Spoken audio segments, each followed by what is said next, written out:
नमस्कार दोस्तों, आप सबों का स्वागत है। बिहार बोर्ड इंटर परीक्षा के लिए इतिहास का अति महत्वपूर्ण ऑब्जेक्टिव प्रश्न। दोस्तों, इस वीडियो को आप अंत तक जरूर देखें क्योंकि इसमें सभी प्रश्न बहुत अच्छे प्रश्न हैं जो बिहार बोर्ड इंटर परीक्षा में इतिहास में पूछे जाते हैं।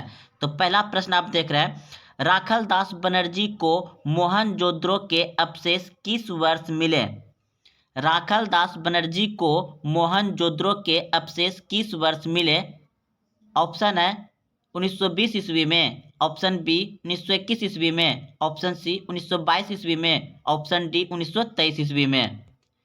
तो इस प्रश्न का उत्तर अगर आप सी सोचे हैं तो बिल्कुल सही सोचे हैं। 1922 ईस्वी में राखल दास बनर्जी को मोहनजोदड़ो के अवशेष मिले थे। अगला प्रश्न है, हड़प्पा किस नदी के किनारे स्थित है? हड़प्पा किस नदी के किनारे स्थित है?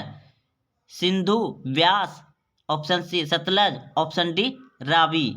तो इस प्रश्न का उत्तर हो जाएगा आपका रावी नदी। हड़प्पा किस नदी के किनारे स्थित है? रावी नदी के किनारे स्थित है। अगला प्रश्न है, सिंधु घाटी निवासियों को किस धातु का ज्ञात नहीं था? सिंधु घाटी निवासियों को किस धातु का ज्ञात नहीं था? तो इस प्रश्न का उत्तर हो जाएगा लोहा। सिंधु घाटी निवासियों को किस धातु का ज्ञात नहीं था? लोहा। लोहा धातु का ज्ञात नहीं था। ऑप्शन नंबर सी सही है। अगला प्रश्न आपका, सिंधु घाटी सभ्यता में विशाल स्नानागार के अवशेष कहाँ से प्राप्त हुए? सिंधु घाटी सभ्यता में विशाल स्नानागार के अवशेष कहाँ से प्राप्त हुए? तो इस प्रश्न का उत्तर हो जाएगा आपका ऑप्शन नंबर बी बिल्कुल सही है, मोहनजोदड़ो से। अगला प्रश्न है, अशोक किस वंश के शासक थे? अशोक किस वंश के शासक थे? तो इस प्रश्न का उत्तर क्या होगा कमेंट बॉक्स में दें। अशोक किस वंश के शासक थे? तो अशोक था मौर्य वंश के शासक, मौर्य वंश के। ऑप्शन नंबर बी सही है। अगला प्रश्न है, एलारा के कैलाश मंदिर का निर्माण किस राजवंश ने किया? एलारा के कैलाश मंदिर का निर्माण किस राजवंश ने किया? तो इस प्रश्न का उत्तर होगा आपका ऑप्शन नंबर डी बिल्कुल सही है, राजपूतों ने। एलारा के कैलाश मंदिर का निर्माण किसने करवाया? राजपूतों ने। ऑप्शन नंबर डी सही है। अगला प्रश्न है, लोथल स्थित है। लोथल स्थित है कहाँ? गुजरात में, पश्चिम बंगाल में, ऑप्शन सी राजस्थान में, ऑप्शन डी पंजाब में। तो लोथल स्थित है गुजरात में। ऑप्शन नंबर ए बिल्कुल सही है। लोथल कहाँ है? गुजरात में। अगला प्रश्न है, प्रयाग प्रस्थ की रचना किसने की? तो इस प्रश्न का उत्तर हो जाएगा आपका ऑप्शन नंबर सी बिल्कुल सही है, हरिसेन ने। हरिसेन ने। अगला प्रश्न है, अर्थशास्त्र और इंडिका से किस राजवंश के विषय में जानकारी मिलती है? अर्थशास्त्र और इंडिका के किस राजवंश के विषय में जानकारी मिलती है? मौर्य वंश के, कुषाण वंश के, सातवाहन वंश के, ऑप्शन डी या गुप्त वंश के। तो इस प्रश्न का उत्तर क्या होगा? इस प्रश्न का उत्तर हो जाएगा आपका ऑप्शन नंबर ए बिल्कुल सही है, मौर्य वंश के। अर्थशास्त्र और इंडिका से किस राजवंश की जानकारी मिलती है? मौर्य वंश के। ऑप्शन नंबर ए सही है। अगला प्रश्न है, प्रसिद्ध ग्रंथ इंडिका रचना किसने की थी? प्रसिद्ध ग्रंथ इंडिका रचना किसने की थी? तो इस प्रश्न का उत्तर होगा आपका ऑप्शन नंबर बी बिल्कुल सही है, मेगास्थनीज ने। ऑप्शन नंबर बी सही है। इंडिका का रचनात्मक कौन है? रचना करने वाला मेगास्थनीज। अगला प्रश्न है, महाभारत युद्ध कितने दिनों तक चला? महाभारत युद्ध कितने दिनों तक चला? तो इस प्रश्न का उत्तर होगा आपका ऑप्शन नंबर डी बिल्कुल सही है, महाभारत का युद्ध 18 दिन तक चला था। अगला प्रश्न है, महाभारत की रचना किस भाषा में हुई? महाभारत की रचना किस भाषा में हुई? Option A Sanskrit, option B Pali, option C प्राकृतिक या ऑप्शन डी हिंदी। तो इस प्रश्न का उत्तर हो जाएगा आपका ऑप्शन नंबर ए, बिल्कुल सही है। महाभारत की रचना हुई थी संस्कृत भाषा में। ऑप्शन नंबर ए सही है। अगला प्रश्न है, पुराणों की संख्या कितनी है? पुराणों की संख्या कितनी है? तो इस प्रश्न का उत्तर हो जाएगा आपका ऑप्शन नंबर बी, बिल्कुल सही है। पुराणों की संख्या 18 है। अगला प्रश्न है, भगवान महावीर ने पार्श्वनाथ के सिद्धांत में नया सिद्धांत क्या जोड़ा? भगवान महावीर ने पार्श्वनाथ के सिद्धांत में नया सिद्धांत क्या जोड़ा? तो इस प्रश्न का उत्तर हो जाएगा आपका ऑप्शन नंबर डी, बिल्कुल सही है। ब्रह्मचर्य। क्या जोड़ा? ब्रह्मचर्य का। ऑप्शन नंबर डी सही है।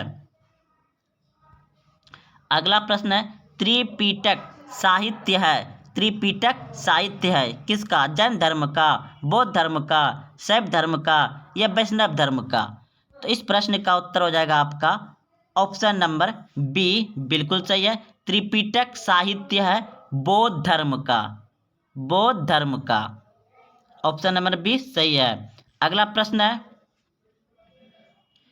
तलवंडी में किस प्रसिद्ध संत का जन्म हुआ था? तलवंडी में किस प्रसिद्ध संत का जन्म हुआ था? तो इस प्रश्न का उत्तर हो जाएगा आपका ऑप्शन नंबर डी, सही है। गुरु नानक का, गुरु नानक का। तलवंडी में किस प्रसिद्ध संत का जन्म हुआ था? गुरु नानक का। ऑप्शन नंबर डी सही है। अगला प्रश्न है, इब्न बतूता ने अपनी यात्रा का विवरण किस भाषा में लिखा था? इब्न बतूता ने अपनी यात्रा का विवरण किस भाषा में लिखा था? अरबी भाषा में। ऑप्शन नंबर डी सही है, अरबी भाषा में लिखा था। अगला प्रश्न है, अलबुर्नी किसके साथ भारत आया था? अलबुर्नी किसके साथ भारत आया था? इस प्रश्न का उत्तर हो जाएगा आपका ऑप्शन नंबर बी, बिल्कुल सही है। मोहम्मद गजनबी, मोहम्मद गजनबी के साथ आया था अलबुर्नी। ऑप्शन नंबर बी सही है। अगला प्रश्न है, इब्न बतूता किस देश का निवासी था? इब्न बतूता किस देश का निवासी था? अगला प्रश्न है आपका, शेख मुउद्दीन चिश्ती की दरगाह स्थित है। शेख मुउद्दीन चिश्ती की दरगाह स्थित है। तो इस प्रश्न का उत्तर हो जाएगा आपका अजमेर में। ऑप्शन नंबर डी बिल्कुल सही है। शेख मुउद्दीन चिश्ती की दरगाह कहाँ है? अजमेर में। ऑप्शन नंबर डी सही है। अगला प्रश्न है, उत्तर भारत में भक्ति आंदोलन का आरंभ किस संत ने किया? उत्तर भारत में भक्ति आंदोलन का आरंभ किस संत ने किया? तो इस प्रश्न का उत्तर हो जाएगा आपका ऑप्शन नंबर सी, बिल्कुल सही है। रामानंद ने, रामानंद ने उत्तर भारत में भक्ति आंदोलन का आरंभ किया। अगला प्रश्न है आपका, आईने ए अकबारी किसने लिखा? आईने ए अकबारी किसने लिखा? तो आईने ए अकबारी लिखा है अबुल फजल ने, अबुल फजल ने। ऑप्शन नंबर बी बिल्कुल सही है, अबुल फजल। विजयनगर साम्राज्य की स्थापना किसने की थी? विजयनगर साम्राज्य की स्थापना किसने की थी? विजयनगर साम्राज्य की स्थापना किसने की थी? तो इस प्रश्न का उत्तर हो जाएगा आपका ऑप्शन नंबर ए, बिल्कुल सही है। हरिहर और बुक्का, हरिहर और बुक्का दोनों भाई थे, भाई था हरिहर और बुक्का ने। अगला प्रश्न है, पुर्तगालियों ने गोवा पर कब अधिकार किया? पुर्तगालियों ने गोवा पर कब अधिकार किया? तो इस प्रश्न का उत्तर हो जाएगा आपका ऑप्शन नंबर बी, बिल्कुल सही है। 1510 ईस्वी में, 1510 ईस्वी में। गोपुरम का संबंध है, गोपुरम का संबंध है किससे? गोपुरम का संबंध है मंदिरों से। ऑप्शन नंबर डी सही है, मंदिरों से। अगला प्रश्न है 26 नंबर, आईने ए अकबारी कितने भागों में विभक्त है? आईने ए अकबारी कितने भागों में विभक्त है? तो इस प्रश्न का उत्तर हो जाएगा आपका ऑप्शन नंबर डी, बिल्कुल सही है, 5 भागों में। अगला प्रश्न है, अकबरनामा की रचना किसने की? अकबरनामा की रचना किसने की? तो इस प्रश्न का उत्तर हो जाएगा आपका ऑप्शन नंबर डी, बिल्कुल सही है, अब्बुल फजल ने। अकबरनामा की रचना किसने की थी? अब्बुल फजल ने। ऑप्शन नंबर डी सही है। अगला प्रश्न है, कुतुब मीनार का निर्माण किसने शुरू किया था? कुतुब मीनार का निर्माण किसने शुरू किया था? तो इस प्रश्न का उत्तर हो जाएगा आपका ऑप्शन नंबर ए, बिल्कुल सही है, कुतुब मीनार का निर्माण कुतुबुद्दीन ऐबक ने शुरू करवाया था। अगर दोस्तों पूछ दिया जाए कि कुतुब मीनार का निर्माण पूरा किसने करवाया, पूरा किसने करवाया, तो इल्तुतमिश हो जाएगा। ऑप्शन नंबर बी सही हो जाएगा। लेकिन अभी यहाँ प्रश्न में क्या पूछ रहा है कि कुतुब मीनार का निर्माण किसने शुरू किया? तो कुतुबुद्दीन ऐबक ने शुरू किया था। अगला प्रश्न है, औरंगजेब ने अपने जीवन का अंतिम भाग बिताया। औरंगजेब ने अपने जीवन का अंतिम भाग बिताया, कहाँ बिताया? ऑप्शन नंबर डी बिल्कुल सही सोचे आप, दक्षिण भारत में बिताया। ऑप्शन नंबर डी सही हो जाएगा। औरंगजेब ने अपने जीवन का अंतिम भाग कहाँ बिताया था? दक्षिण भारत में। अगला प्रश्न है, निम्नलिखित में कौन मुगल बादशाह आलमगीर के नाम से जाना जाता है? निम्नलिखित में से कौन बादशाह आलमगीर के नाम से जाना जाता था? तो इस प्रश्न का उत्तर हो जाएगा आपका ऑप्शन नंबर सी, बिल्कुल सही है, औरंगजेब। औरंगजेब आलमगीर के नाम से जाना जाता था। अगला प्रश्न है, पानीपत का प्रथम युद्ध किस वर्ष हुआ? पानीपत का प्रथम युद्ध किस वर्ष हुआ? तो इस प्रश्न का उत्तर हो जाएगा आपका ऑप्शन नंबर बी, बिल्कुल सही है, 1526 ईस्वी में। पानीपत का प्रथम युद्ध कब हुआ था? 1526 ईस्वी में। प्रश्न है, दामिन ई को क्या था? दामिन ई को क्या था? तो दामिन ई को भूभाग था। ऑप्शन नंबर ए सही है, भूभाग। अगला प्रश्न है, संथाल विद्रोह का नेता कौन था? संथाल विद्रोह का नेता कौन था? तो इस प्रश्न का उत्तर हो जाएगा आपका ऑप्शन नंबर बी, बिल्कुल सही है, सिद्धो। अगला प्रश्न है, कॉर्नवालिस कोड बना। कॉर्नवालिस कोड बना 1793 में। कब बना? 1793 में। कॉर्नवालिस कोड कब बना? 1793 ईस्वी में। ऑप्शन नंबर डी सही है। अगला प्रश्न है, 1857 का विद्रोह आरंभ हुआ। 1857 का विद्रोह आरंभ हुआ कब हुआ? 10 मई को, मेरठ दिल्ली में। 1857 का विद्रोह 10 मई को मेरठ दिल्ली में हुआ था। ऑप्शन नंबर ए सही है, 10 मई को शुरू हुआ था। अगला प्रश्न है आपका, गेटवे ऑफ इंडिया का निर्माण कब हुआ? गेटवे ऑफ इंडिया का निर्माण कब हुआ? गेटवे ऑफ इंडिया का निर्माण हुआ था 1911 ईस्वी में। ऑप्शन नंबर सी सही है। अगला प्रश्न है, ईस्ट इंडिया कंपनी की स्थापना कब हुई थी? ईस्ट इंडिया कंपनी की स्थापना कब हुई थी? तो इस प्रश्न का उत्तर हो जाएगा आपका ऑप्शन नंबर ए, बिल्कुल सही है, 1600 ईस्वी में। ईस्ट इंडिया कंपनी का स्थापना कब हुआ था? 1600 ईस्वी में। ऑप्शन नंबर ए सही है।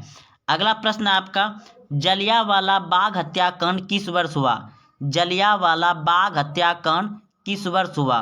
तो इस प्रश्न का उत्तर हो जाएगा आपका ऑप्शन नंबर ए, बिल्कुल सही है, 1919 ईस्वी में। जलियांवाला बाग हत्याकांड किस वर्ष हुआ था?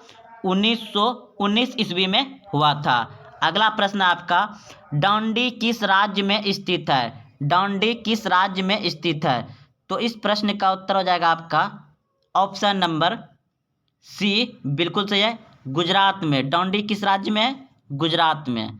अगला प्रश्न है, गांधी जी ने असहयोग आंदोलन किस वर्ष आरंभ किया?